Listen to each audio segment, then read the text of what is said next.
it's pretty warm in here, so we'll try to like stay awake and like not and survive. So maybe this is like also like how to survive at a conference. But I think we'll survive. So I want to talk a little about startup survival and like techniques and I think good practices that I've used in basically like the little over a 1 year I've been a startup and like raising money, surviving the pain, the happiness, the excitement, the fear, and like I think it's about like surviving and not dying. Then you know that you've succeeded.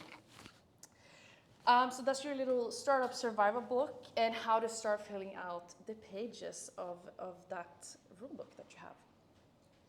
So first I'll just talk a little bit about me and who I am. Maybe you'll understand a bit more about why I talk the way I do or what I like to focus on.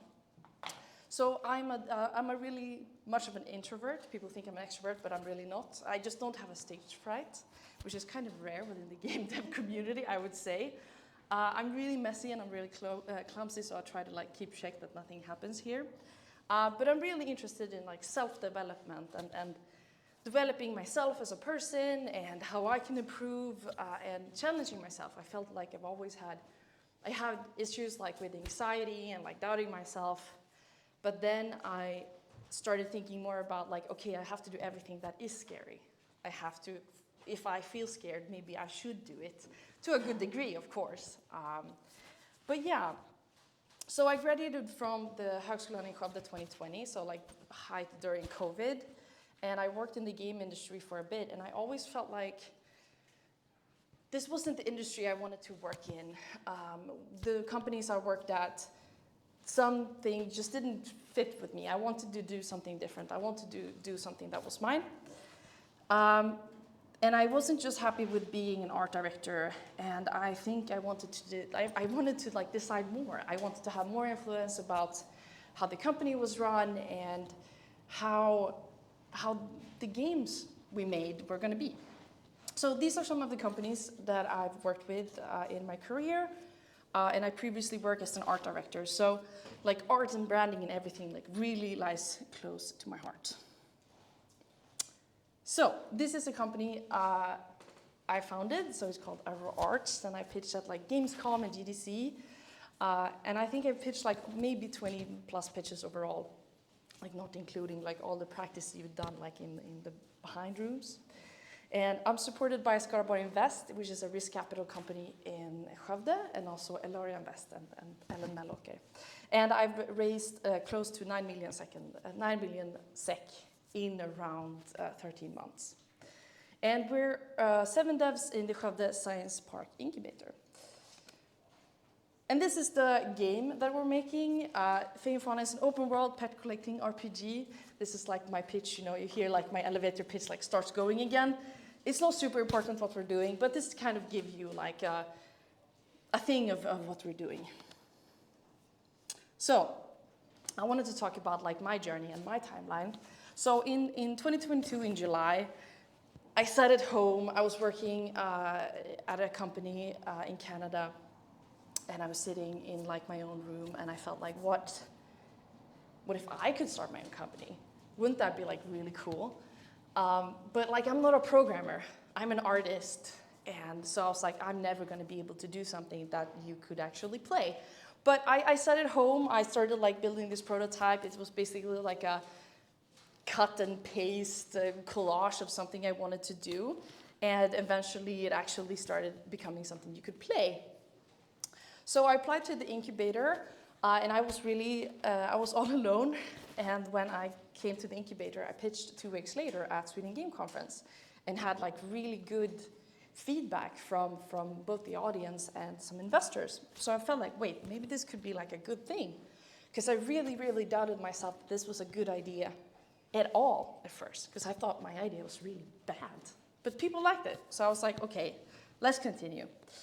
We got our first office. I brought in some people that I thought could really work well with me, and we started like getting interviews. And I said like, we're gonna make the next Pokemon, and then like people were like, oh, you're way too braggy. But I mean, that's kind of a big part of like starting a company and about pitching. I think you want to dream big. I think you really want to, you need to be humble, but you also need to be able to sell yourself and to tell them like, this is my ultimate dream, because you really need to dream big.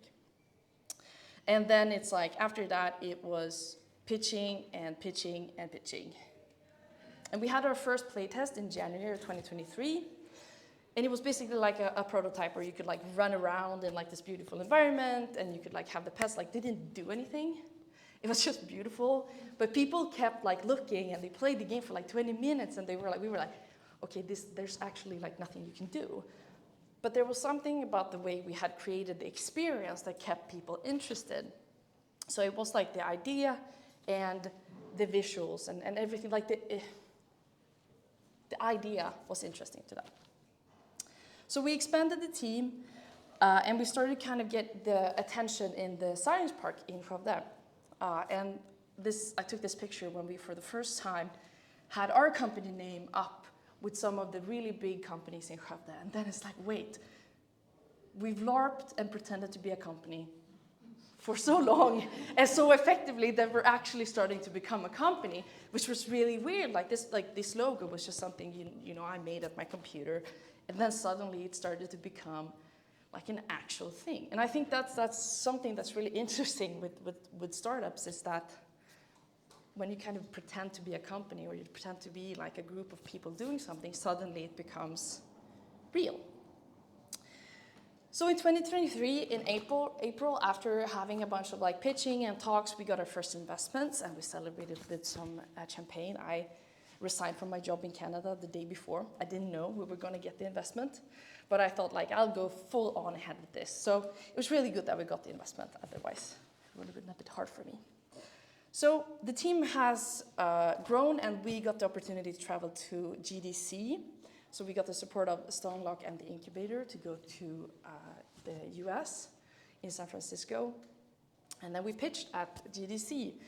And it went really well. At that time, we didn't really have like a demo or a playable prototype that we wanted to show people. We had like a teaser trailer, we had the pitch, but we felt like we weren't really ready to get them something to like try out. But they said like, this is a great idea, but we really, really need a prototype. So we were like, okay, they said we need a prototype. Let's sit down over the summer, make a prototype for the Steam Deck that's gonna impress them so much, because you could actually like hold the game in your hands. And it actually worked. We got like this fast, quick demo with our ideas working on the Steam Deck, and we could really bring it to them, and we could test it on site. Like after 5 minutes, the Steam Deck like started getting really hot and really warm and making weird sounds, but like the pitches were short. So we were like, you can play for like 3 minutes, so we can get to the next part. So after that, we went to Gamescom, and we met many really big companies. We met Sony, we met Xbox. And there was something about our game that let us have the meetings with those companies. It was really big for me. Like first time, it felt like, wow, this is like going so fast. This is becoming like super real, super quickly. And then we showed our game at the Women in Games event as a feature game. It was really nice. And then there was the Sweden Game Conference, where we won the best pitch. And then if you know the timeline, like for here, everything felt like everything's going amazingly. Nothing can go wrong. This is just straight on from there. And then then everything goes to shit. So the entire basically game industry like collapses onto itself after the entire COVID boom, and people start laying off people. The publishers we were talking to, and we were like really close at closing with them, they just said like, sorry, but like we're not even doing publishing anymore. Like we quit that entire thing, and we were like, we had a list, I think, of like 25 publishers and like investors that we were in talks with, and we were like writing them like, okay, another no, another no, another no, that's not gonna work. And so time started ticking, and it's like, we really need money right now. Like we need to pay like salaries. So that was basically like finding money, talking to investors, and really trying to make it. And then we solved it at the end. But I think that the thing is that you don't see like the crying in the toilet, like crying at like an airport toilet, and like being like, I think like I've just failed, and all my team, and I'm not going to be able to pay their salaries. But then when you get the investment, you're like, yeah, that was totally fine. Yeah, never cried, never did anything. And yeah, now we're working on the game. Everything's cool. Get some chill time. And yeah, now we can continue working on the game. So as you see, it's never just going to go up. It's also going to go down. Oh, sorry. I'll move up the mic. That was very okay. Cool. So let's start talking about you guys and about your ideas. So I think it's really important to talk about that you don't need an amazing idea right now. And I think the worst thing that you can do is waiting for the right idea, because no idea is ever going to be perfect. You're not going to wake up on one day and think, this is the game I'm going to make, this is the product I'm going to make, this is going to be amazing. And the no idea is truly original from the start. It's just going to be like an imagination of things that you like, put together in a blender, and spit something that's mildly similar to something else, but maybe a little bit different or better. I think you also need to do something that you really like. Otherwise, you won't have the strength to continue. I mean, if I didn't like games, I wouldn't have endured that like amount of mental stress which comes with getting money or having the responsibility of an entire team. Like, I have the responsibility that my employees and that my team can pay their rent. That's a huge responsibility. And like the fear of not being able to do that, I would not sacrifice my like my calm if I didn't love games, if I didn't love what I was doing, if I didn't really believe in the idea.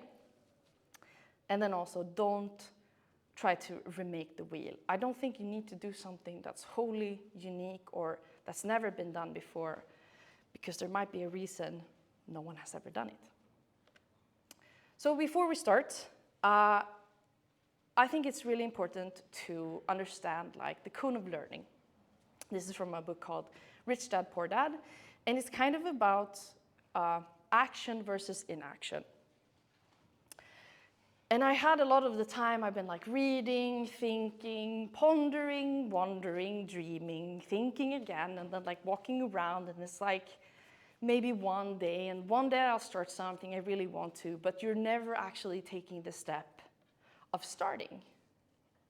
Because I thought that I had to be 100% ready, but you're never going to be ready. You just need to start. So when you start doing things and when you start taking actions, that is when you start learning for real. So you have to stop being so scared of doing the wrong thing. You just need to start. So you'll never feel ready, so just get shit done. Just press the big button. So how I think about it and what I realized when I was starting up is that business is kind of like learning the rules of Dungeons and Dragons. I played a lot of Dungeons and Dragons. But you kind of learn the game as you play, and you write the rule book as you go. So when you start, or like perhaps right now, you probably have a very empty rule book. Maybe you have like some pages about like, this is kind of what I think it is. Maybe it has something to do like that, but it's like so many question marks, which is why it feels really scary. But you need to play to be able to start filling out that rule book. But think about it as this new exciting game that you've never tried before. So I'm going to go through some of the most important rules in my rule book that I've written during this year. So companies are just a bunch of people guessing stuff. Framing makes or breaks your product. You grow outside of your comfort zone. And pitching is about trust and clarity, and also who gets to get on your bus. So I made this really amazing shortening. PPYFT, positively passionate young feline tycoons. I think that felt really capitalistic, but also pretty cute. I just made that up on the spot. You don't need to remember it. But I think you should remember these things, that it's about people, that people and companies, like companies are just a bunch of people in a group making stuff together. And about your product, framing makes or breaks your product, and about you, about future value is about pitching, and then also team, who gets to get on your bus. So people are just companies. They're just a bunch of people doing stuff in a group. So I want to talk about when I was just starting out. I worked at a startup. They had been around for a couple of years, and they had raised over like 100 million SEK. And I was like, gosh, that's gonna mean they know everything. They have to have like everyone is going to be like super ready, and everyone knows what they're doing. They must have this amazing idea. And when I started, I went around in that company and I asked everyone, I was like, okay, so what are you doing? Like, what's the vision for this company? Like, what's the main goal? What is your target audience? Like, what are we doing here? And people were just sitting like, we have no idea. We're just like here. We don't know. And I was like, what? How do you mean you don't know? I don't know. Those two people, like, they know, maybe. So it was just a realization that they didn't know what they were doing. It was just that they were really good at pitching. They were really good at making people believe in their vision. And yeah, so the realization is that everyone is guessing. It's about who has the best guess. So it's really that you have to acknowledge the importance of making informed and strategic guesses, which is like you need to guess better than others. And in business, or like in Swedish, you would call it like killgissa. So you would have to like be guy guessing a little bit better than the other people. And then also when it comes to people is to be likable. I think people don't understand that investors, publishers, everyone, like it's just people. You're going to talk to people, and if they don't like you, if you're not kind to them, if you don't greet them in a good way, they're not going to invest in you. But it's because if they believe in your vision, if they believe in your pitch, if they believe in your game, and that they believe in you as a person, as an entrepreneur, that you are the one that's going to take this from point A to point B, and what you're saying is true, or is what you think is true. So, product. Framing makes or breaks your product. So think a little bit about your product or game as kind of like a present. And when you're pitching, it's kind of the illusion of what's inside this box that should get people excited. You're basically selling the proposition that they can get what's inside that box. You just haven't made what's inside that box yet. So like your pitch is like the wrapping around the paper. It's like this imaginary gift. So when you're pitching, you should think about it's like opening that present just a little bit, just enough to get them excited, make them excited, like they really want to open this game, and they really want to buy it, and they also want that on their shelf. And once you give it to them, you're like, yeah, okay, if you want to play this game, if you want to use this, you have to insert money to open it. And that money would be their investment or the publisher putting the money to actually make that thing. So you really need to get in their minds that you're selling what it could be, not what it is right now. Because right now, maybe you have a prototype, maybe you have an idea, but what could it be later? With the money, with like the time, what are you selling them, basically? So, about you and how you grow outside of your comfort zone. So entrepreneurship is really about you, and entrepreneurship is also really about action. And as I said again, like you are people, investors are people, publishers are people.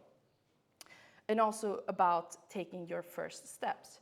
And this really comes down to personal determination. I can stand here and say, yeah, the best thing you can do right now if you want to be successful as an entrepreneur is like starting tomorrow or starting today. But it's just you who can start making those steps for yourselves if you really want it. You can go around thinking about, like, I want to do something, or you can dream about it, but you really need to start. Like we don't have endless amount of time. So if you want to do something, you should do it right now. And I would say like those who do and those who don't, I would say the key difference between an entrepreneur and others is about taking action. They're doing what anyone else is too scared to do. And also about being outside of your comfort zone.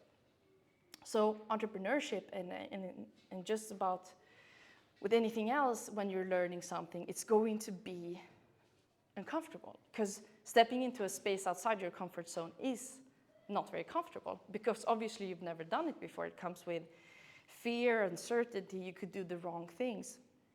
But if you never step out of your comfort zone, you can never widen it. So the things I did in the beginning, like, I don't know, 13 months ago, that just seemed so small to me. But then it was huge. Then like going to the incubator, that was a huge decision for me. But now it's not as scary anymore. So you'll still be you, but you will have a rad business hat on, just like this little bug. And yeah, with my personal experience, the startup journey lacks really clear guidelines. And the best thing you can do is learning from other people and learning from their mistakes. Like, talk to them. How was their experience? How did they get started? What did they do wrong? What did they do right? And try to follow what fits for you, but try to learn from their mistakes. So, pitching. For me, or I would say that pitching is really about trust and clarity to show them future value.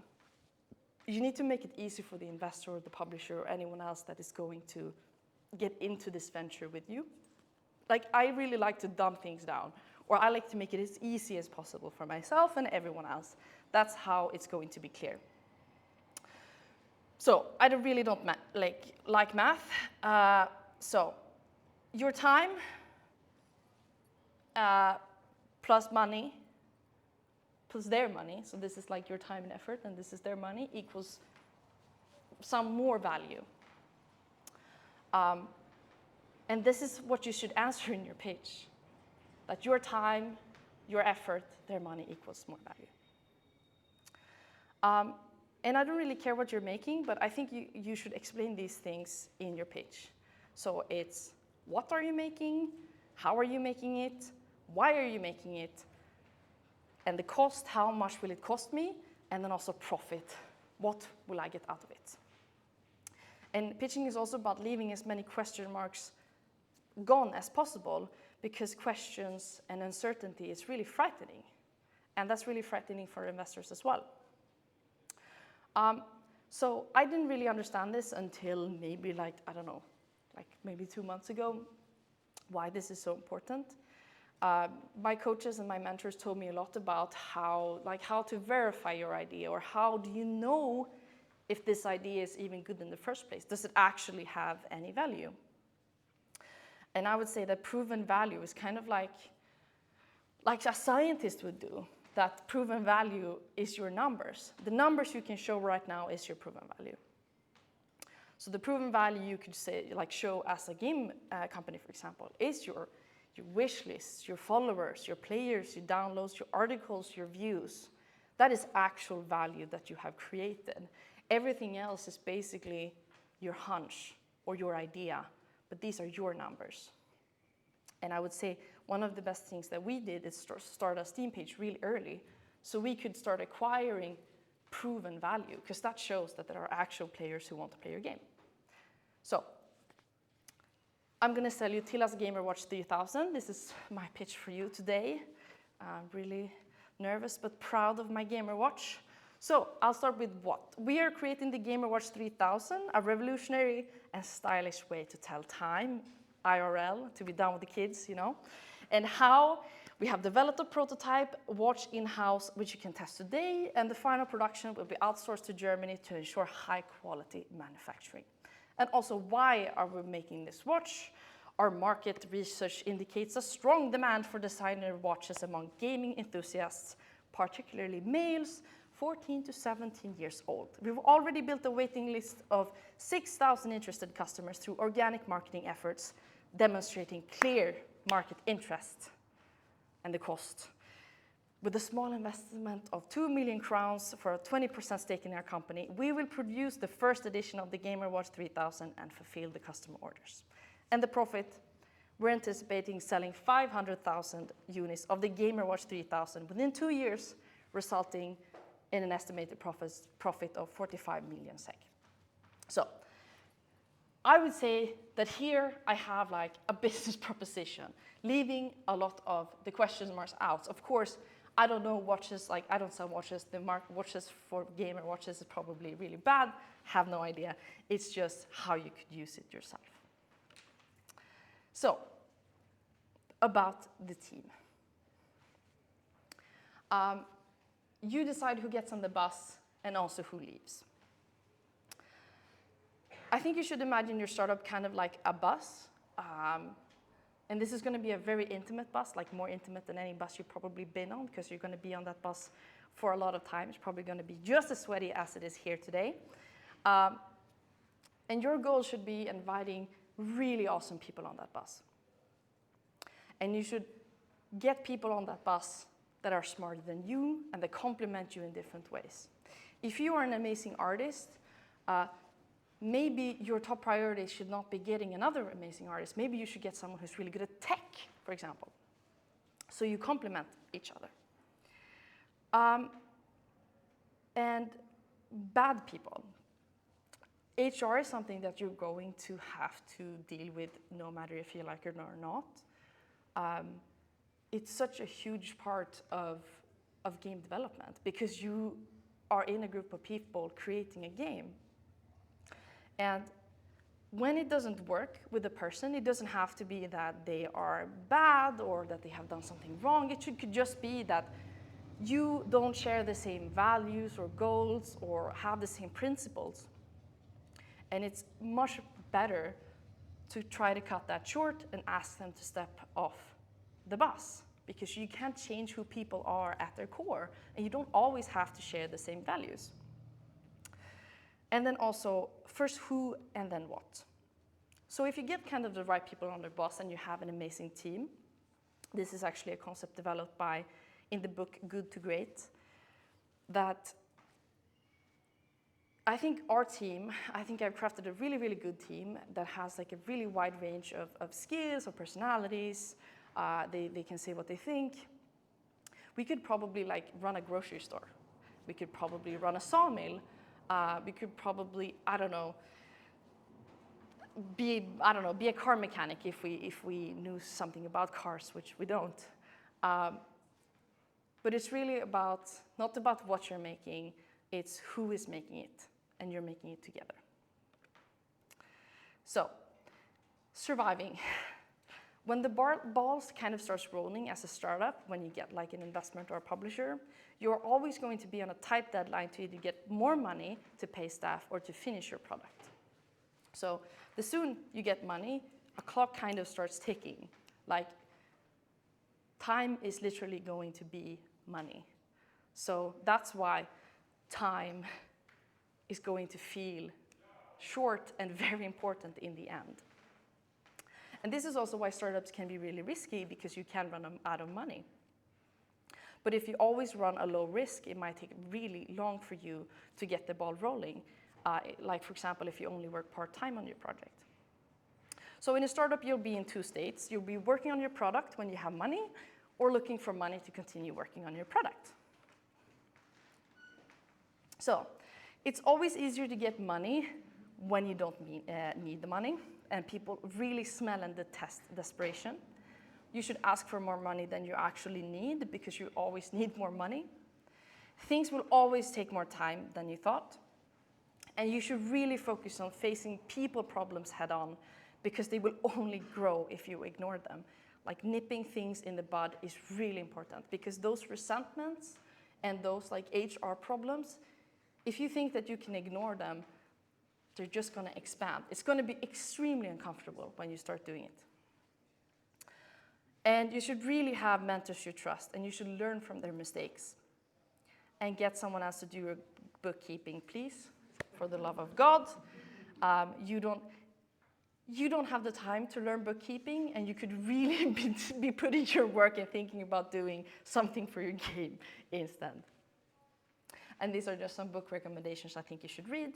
And they're just about all organizations, but it's really about like the people, organizations, and team, and it's just like a it's really good. They have very different opinions and viewpoints, but they think they're really good.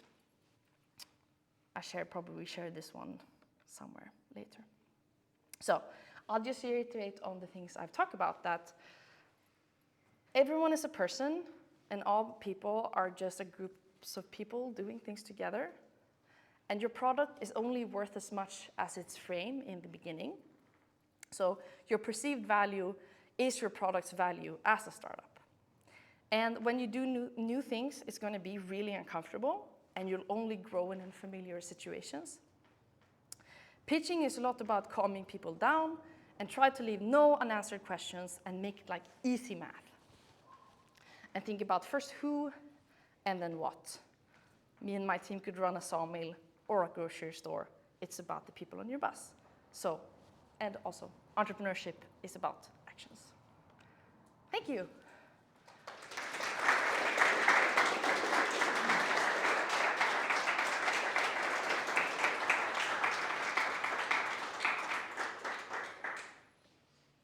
Are there any questions? I have one. Yes. What is your personal opinion on self-publishing? I mean, that really depends. Do you need the money? What kind of market is your game in? I think if you're looking for a publisher, I think you just really need to understand that they're not going to make the game marketable for you. You have to make the game marketable. You have to know what is selling your game. And if the problem is only that, okay, we have a really, really marketable game. If people see it, they want to play it. We just need to reach more people. Then I think a publisher is good. Because if your game is just not, in the beginning, it's not gaining any traction, no one is caring for it, then a publisher won't make a difference. I think you can self-publish. But I wouldn't know. I haven't had like an experience self-publishing or publishing. So I think I don't have enough experience like telling what's better or what's worse. There's probably a lot of things with both of them. Thank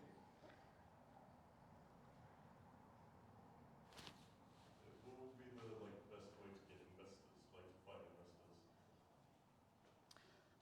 I would first say that it was really good if you join, for example, like an incubator, because the thing about getting investors or publishers is about having people open the doors or like getting actually to meet them.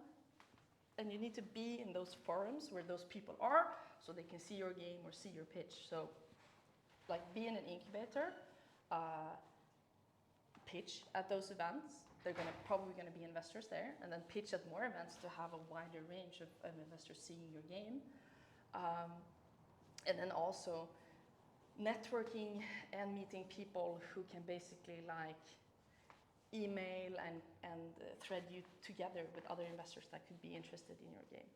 I think the worst thing you can do is just like sitting down in like an office and working on your game and thinking that investors will suddenly find you, because they will not. You have to expose yourself to everyone. And the more times you do that and the better your pitch is, the higher the chance that they'll give you money, basically.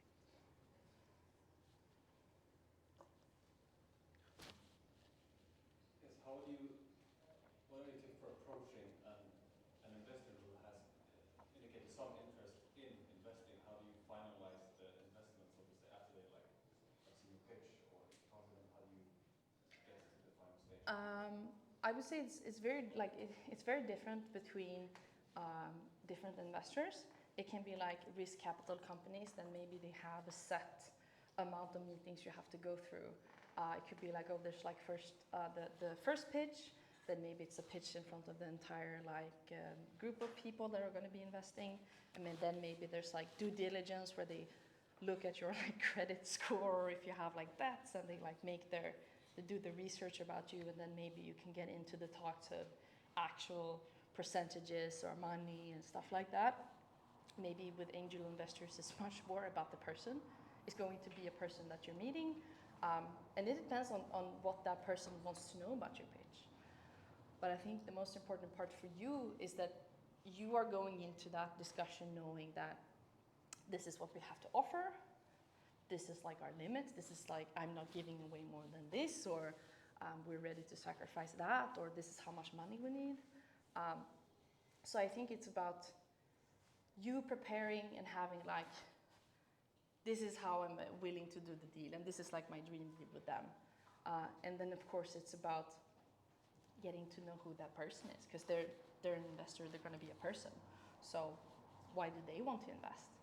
That could also be a really good thing when you are meeting investors. Ask them questions like, why do they want to invest in games? Why would they want to? How could they help you in your journey? For example, do they have special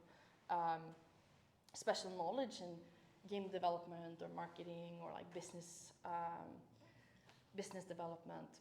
I think it's also really important when you speak to investors, or you are thinking about taking someone into the company, like as a publisher investor, that you both want the same thing, that you both share the same vision for the game or the thing you're making.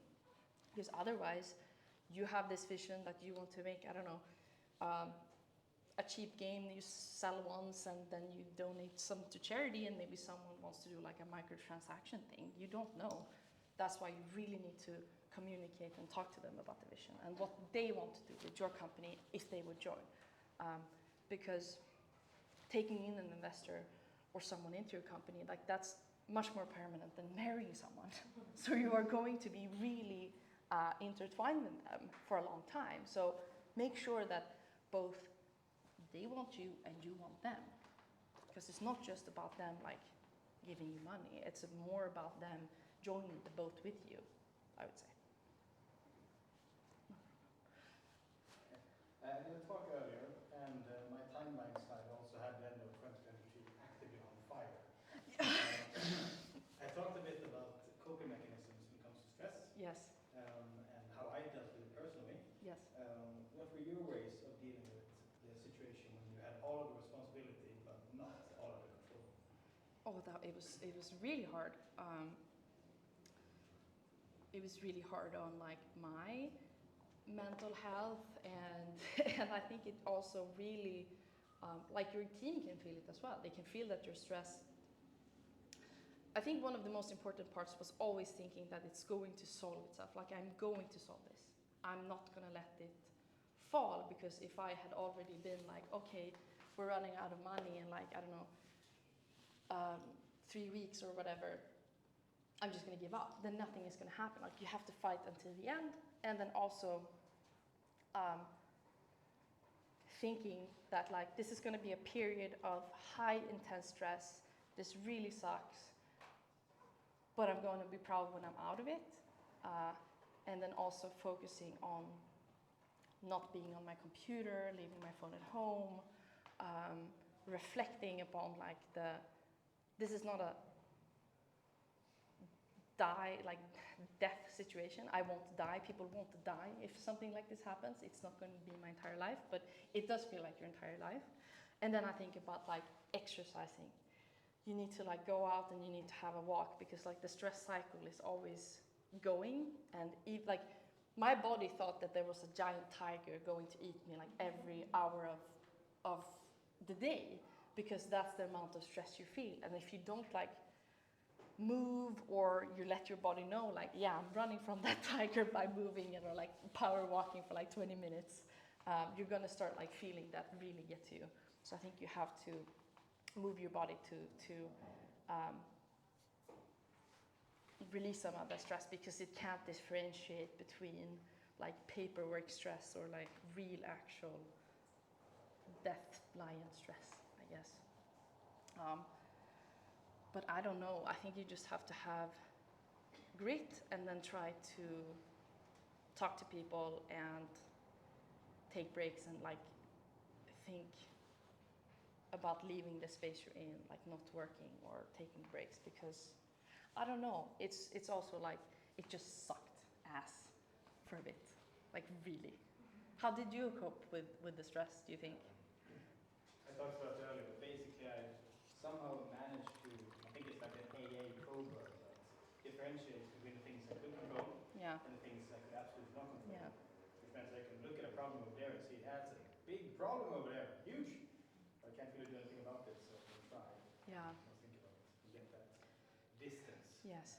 emotionally. But that's I think, a yeah. personal thing. I thought that too at some point. I was like, I can't do anything more right now. I just have to be in the situation that I can't change it right now. And also thinking like, I don't want to be in that situation again. And how can I ensure that I don't experience that stress?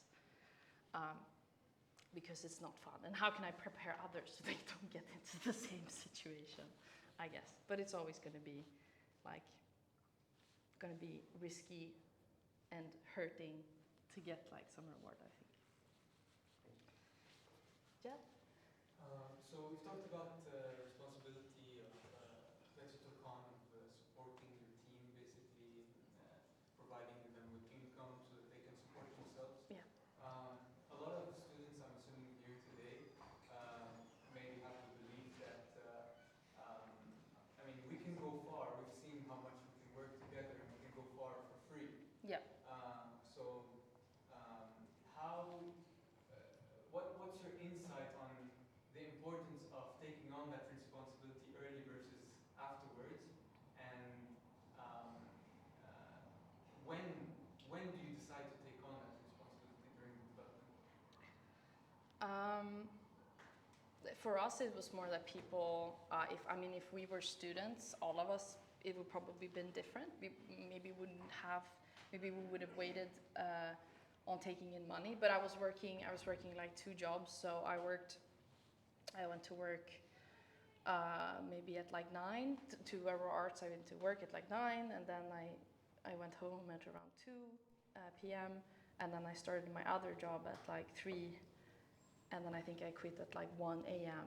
on the other job that I had. So for me, it was a lot about I need sanity and I want to focus on this 100%. I can't keep working 2 jobs because I had 2 projects on that job, 2 game projects and this project as well. So I couldn't put 100% of my time and effort into this. I think something happens once you start taking on the responsibility and you start when you're taking capital and you start the company and it's like you're actually paying your own wages, I think people start taking it more seriously and it becomes more of like, okay, this is an actual, it's not just a student project anymore. I guess it's also, you have like this sunk cost fallacy, like you've sunk time, effort, money, responsibility into this. You should care for it more than something that has no risk if you let it go. Because that's, I think, a lot of startups in the beginning, like you don't have anything holding you back from just like, I won't go to work today or I won't do any work because there's no consequences. But once you have a real company, you have responsibilities for yourself and for investors and publishers and everything. And kind of starts to become its own little company being that you have to take care of. But it's also really good to get as far as you can with just student money as well, that you have something that is nearly done or stuff like that. It's very individual on the process that you are in and how mature the people in your group are. And if they are like co-founders or if they want to be employees or something like that. Did I answer the question? Yeah. Okay, cool. Thank you. You talked about different types of sort of proving value before, right? And like wish lists and different things. And so I'm wondering, is there, in your experience of pitching and raising funding and talking to publishers, is there a hierarchy? Is there something that is better at proving your value than other things? And then B, are there any sort of concrete tips and activities you can suggest to sort of get going in doing that? And also the microphone. Oh, sorry. Yeah, sorry. It like goes down the little drain. I clip it right here, so it's like you hear me. Now you're gonna hear my throat. Which value, proving Yeah. value is the best, and how do you go about starting to do that? I think that for games, especially on like PC, it's wish lists because it's basically players who took their time pressing the add wish list button, and you kind of know that there's like a conversion rate in that. I don't know how many percent it is. I think it's maybe like 10-ish% of your wish list that are going to buy the game. So that's also like you have a really high chance of, I don't know, if you have 100 wish lists, 10 of those people are probably going to buy it. So you can show that to investors and say, I mean, if you have 1 million wish lists, you have the possibility of, I don't know math, so it's probably like 100,000 people who will probably, really probably buy your game. So I think wish lists, like followers on like Instagram, or think that people want to engage with your game, is really important. I mean, now you can see that there are some games that have really exploded on TikTok that wouldn't have exploded somewhere else. And they have huge followings, like they have huge followings, dedicated fans. Once we switched to, we did a switch, I think like maybe 1.5 months ago, I was like, I had a really hard time with marketing because I felt like nothing was really working because we were doing everything, Twitter, Instagram, TikTok, and like we were trying to do Reddit, and like nothing was really doing it for us. And then I was like, okay, I'm only gonna focus on TikTok because that's where I think our audience is. And then I think we had like, we've never had this many wish lists like in a month before when we said, or when I said, only do TikTok. Only focus on one thing and doing that like 100% right where our target audience is. So instead of spreading yourself thin in the beginning, focus on one thing and then post every day or like 2 times a day on that one platform where you know that your audience is going to be, and funnel them into your wish list, because that's kind of where you're going to keep them and sell the game to them afterwards. So yeah, and also I have like one more advice for like the wish list. We had a friend of mine who is in the Skövde Game Incubator.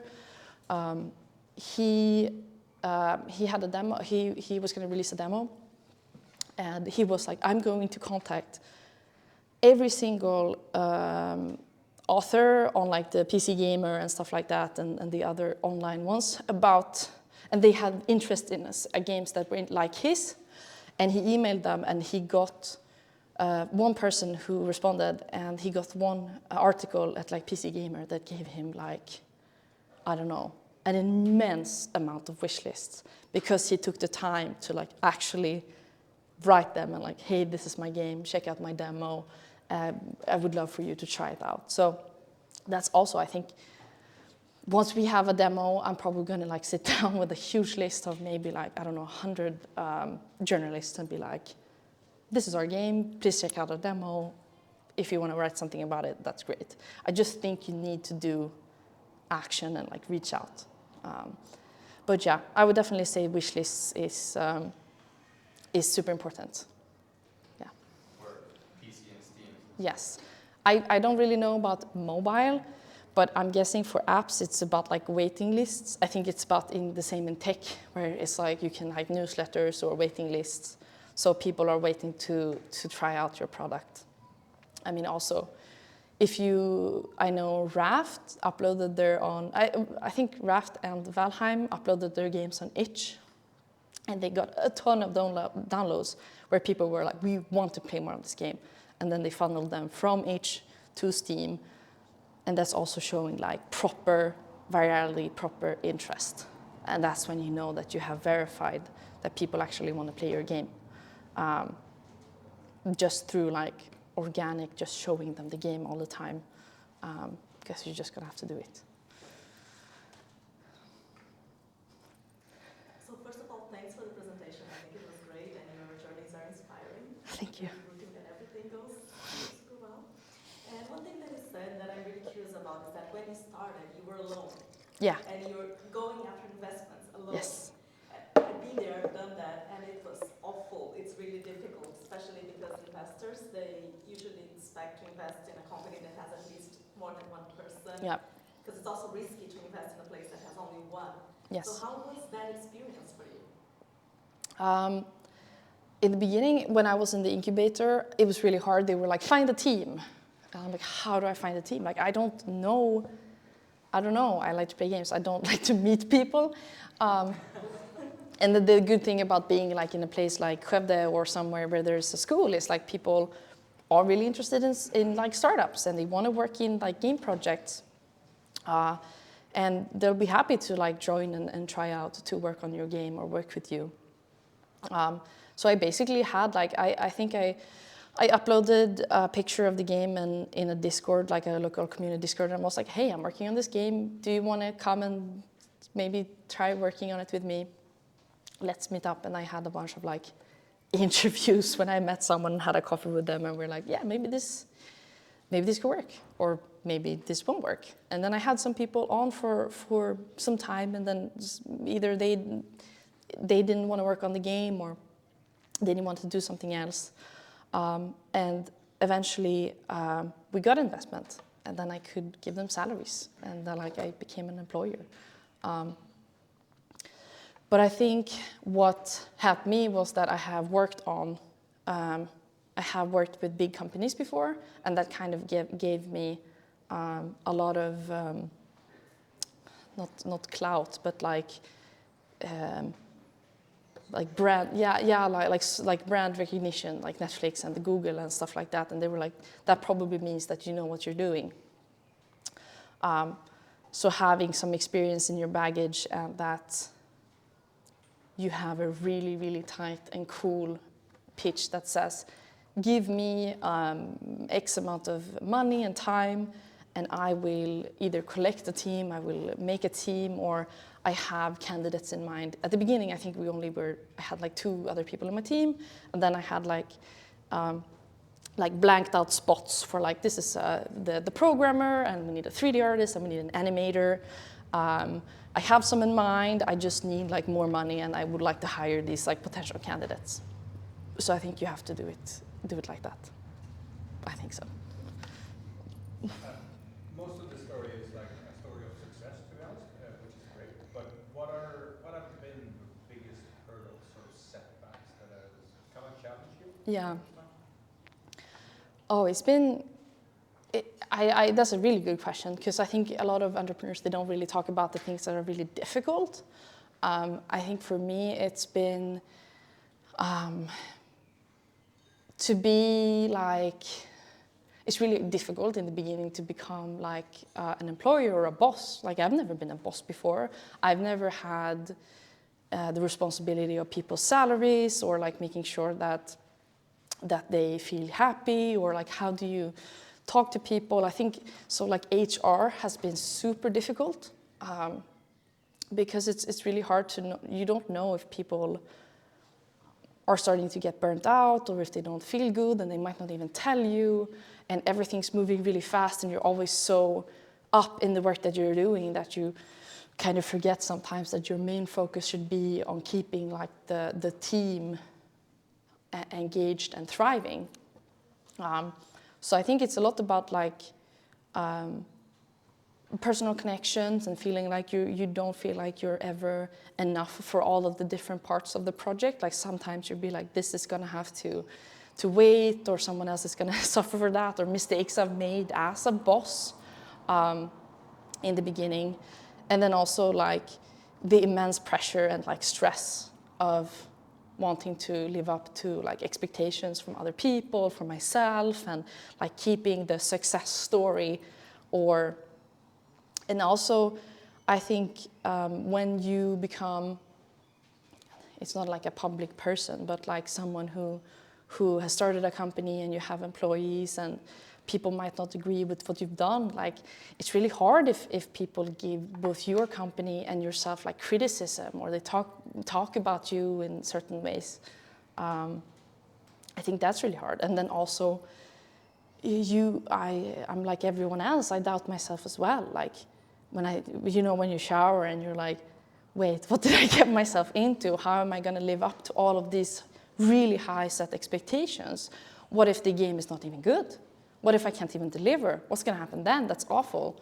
So I think it's about fighting with both like mind ghosts in myself, like developing as a boss and as a person, and like learning and managing everything. And then also I would say one thing that has been very different is like being a female in the gaming industry, and especially being an entrepreneur in the gaming industry. It's not the same as being a male. It's like you're damned if you do, damned if you don't. I've had some bad experiences, like when investors, they don't want to know about your pitch. They just want to meet you because you're a woman, which is like, it really breaks your trust in people. And things and comments about like, oh, you only got investment because you're female, and then the attention you get is because you're a woman. And it's like, I just want to be that in the future, that it's not like, oh, you're a female entrepreneur. That's just, you're just an entrepreneur. I think that's something I've had to like work with myself too. Yeah.